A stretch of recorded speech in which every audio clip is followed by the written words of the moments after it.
Now to the Ontario Provincial Police. They're announcing the results of an investigation into child sexual exploitation. Let's listen. Since 2006, the Provincial ICE strategy has completed more than 82,000 investigations, leading to over 29,000 charges. Nearly 4,000 children have been identified, supported, and protected by this team throughout the years. Over the past 13 years, the strategy team has seen a staggering 191% increase in investigations. Despite investigative successes, our work is far from over. We must remain resolute in our efforts to protect children from sexual abuse. Over a mere 10 days of intensive effort, from February the 19th to the 29th, members of the Provincial ICE strategy conducted a series of investigations into online child sexual abuse material. This investigation, known as Project Aquatic, spanned nearly every corner of our province. The success of this complex and multi-jurisdictional project is a direct result of the well-established partnerships and relentless commitment of our skilled investigators, analysts, and civilian staff. With more recent enhancements from the provincial government and through collaborative efforts, we have increased our capabilities to trace and intercept these offences, demonstrating our steadfast commitment to disrupting the victimization of children online and to apprehend those intent on causing them harm. But the police cannot do this alone. No investigation will ever be as successful as the prevention of victimization in the first place. Risks to our youth can be mitigated through awareness, education, supervision, and maintaining ongoing, open, and trusting dialogue. Doing so could change the course of a child's life. I'm grateful for all of our partners, from the Canadian Centre of Child Protection to the 27 police services that participate in the Provincial ICE strategy, for their continued support and cooperation during Project Aquatic. The more we work together, the safer our children and communities will become. Thank you. Merci. Make wedge. I would now like to introduce Detective Staff Sergeant Tim Brown.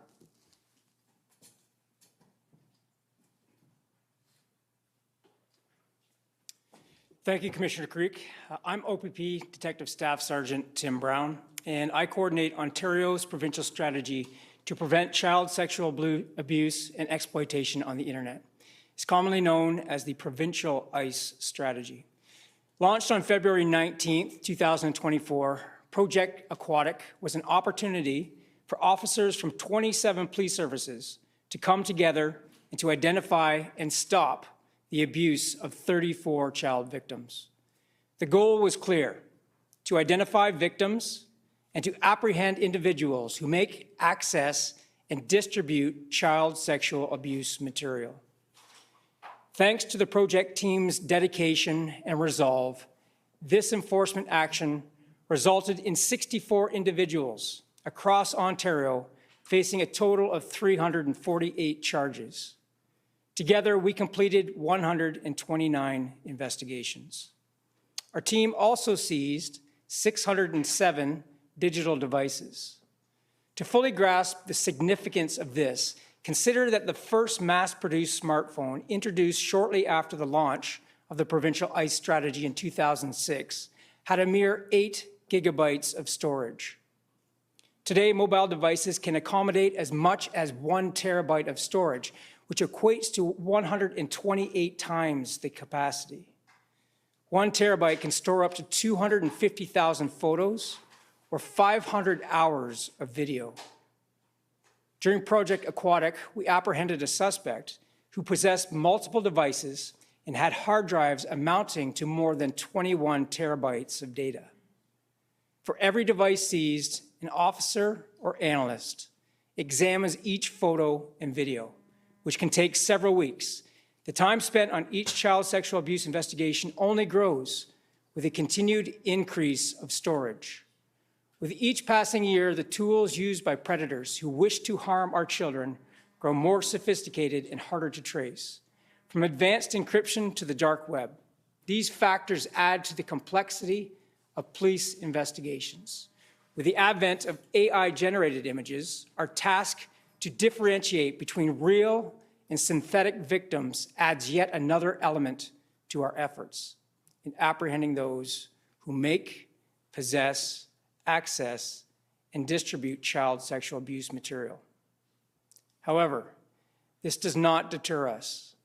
With every device we analyze, every perpetrator we bring to justice, we are together disrupting the criminal activity threatening our children. In many cases, evidence of abuse is shared online and viewed by countless others. In that way, the cycle of abuse for these children continues for years or even decades. While law enforcement adapts and evolves with these changes, there are measures people can take to protect our most vulnerable. First, know that we are working tirelessly to continuously apply pressure to those who seek to harm our children. We continue to ask the public to report child exploitation to police or to cybertip.ca. Second, stay alert. Imagine how you would feel if a stranger approached your child in a park.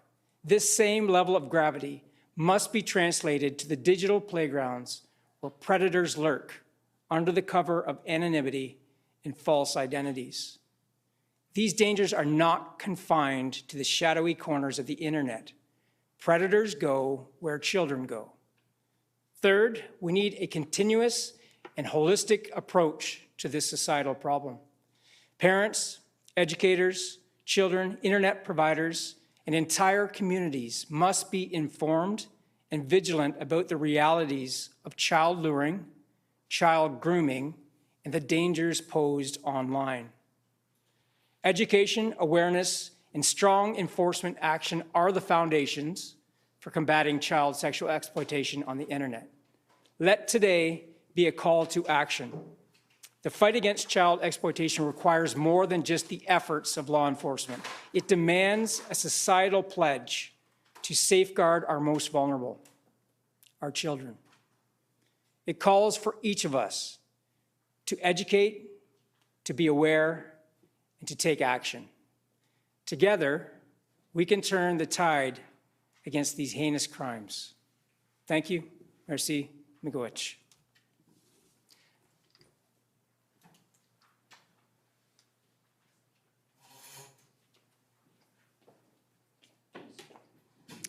Good morning. My name is Signe Arneson, and I'm the Associate Executive Director at the Canadian Centre for Child Protection. I'd like to thank Commissioner Carrique and Detective Staff Sergeant Brown for the opportunity to participate in this important announcement. For the past 22 years, we have been operating cybertip.ca, Canada's national tip line to report the online sexual exploitation and abuse of children. Currently, cybertip.ca receives 2,000 to 3,000 reports per month from the public. Of the almost 30,000 reports cybertip.ca received last year alone, 23% came from those residing in Ontario. In 2017, recognizing the vast volume of child sexual abuse material online and the borderless nature of the internet, we launched Project Arachnid, a global tool to reduce the availability of child sexual abuse material and harmful abusive images of children online. Since its inception, Project Arachnid has issued over 40 million removal requests to 1,500 service providers in 100 countries. Every single day, Arachnid issues upwards of 20,000 removal notice requests to hosting providers around the world. We know that the expeditious removal of child sexual abuse material is critical for survivors' healing and to minimize ongoing re-victimization. We are proud to work with all of the policing units in Ontario under the provincial ICE strategy and applaud the ongoing commitment of the officers working in ICE units to rescue and safeguard children from sexual abuse and exploitation. As Detective Staff Sergeant Brown noted, This issue requires a commitment from a multitude of sectors. Law enforcement, governments, online platforms, educators, parents, and organizations like ours are critical in this fight. But more has to be done. Through our work, we have observed growing networks of adults with a problematic sexual interest in children. These online communities share child sexual abuse material, encourage one another to share tactics that include how-to manuals. They normalize the sexual abuse and exploitation of children. Many within these communities obsess over certain victims, try to locate them, and even stalk them well into adulthood. Environments like the dark web fester and facilitate this conduct, and AI-generated images have tipped the scale on an already epidemic-sized issue. We know that police across Canada cannot keep up, and hotlines around the world, like cybertip.ca, are being flooded with reports involving concerns of child sexual abuse material, as well as online sexual violence towards youth. All right, we addition are to getting the an update ongoing this morning from Ontario Provincial Police. They are announcing the results of an investigation into child sexual exploitation. They say 64 people in Ontario have been arrested. They are facing a total of over 300 charges. They say that 34 children, through their investigation, they have stopped from being victims. We're going to continue to follow this story. We'll take a short break and be back with more on the other side.